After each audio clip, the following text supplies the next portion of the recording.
Hello friends, வணக்கம். நான் உங்கள் லோகேஸ்வரி சிம்பு பேசுகிறேன். நாம் இன்றைக்கி ஒரு சூப்பரான விஷயத்தை பற்றி தாங்க பார்க்க போகிறோம்.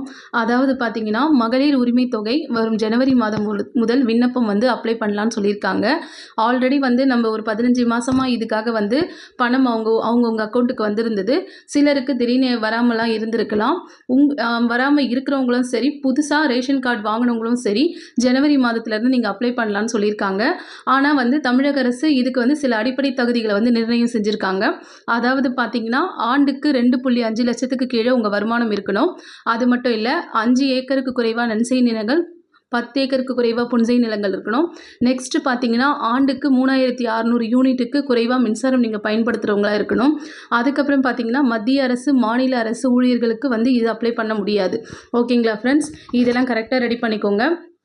அடுத்தது பார்த்தீங்கன்னா, ரேஷன் கார்டில் ஆண் குடும்பத் தலைவராக இருந்தாலும் அந்த கார்டில் 21 வயது நிரம்பிய பெண் இருந்தால் மட்டுமே உங்களுக்கு மகளிர் உரிமை தொகைக்கு அப்ளை பண்ண முடியும். ஓகேங்களா? இது பார்த்தீங்கன்னா, சிலருக்கு பணம் வராமல் இருக்குது அப்படின்னு சொல்லிட்டு நிறைய போயிட்டுருக்கு இந்த பிரச்சனை. இவங்களுக்கு பார்த்தீங்கன்னா, உங்களுக்கு நான் ஒரு லிங்க் கொடுக்குறேன். அதில் உங்களோட ரேஷன் கார்டு நம்பர் இல்லை ஆதார் கார்டு நம்பர் கொடுத்து உங்களோட ஸ்டேட்டஸ் செக் பண்ணி பாருங்கள். இதற்கான நோட்டிஃபிகேஷன் வரும்போது நான் உங்களுக்கு இன்ஃபார்ம் பண்ணுறேன். ஓகே ஃப்ரெண்ட்ஸ், என்னோட சேனலுக்கு சப்ஸ்கிரைப் பண்ணாதவங்களாம் சப்ஸ்கிரைப் பண்ணிடுங்க. தேங்க்யூ.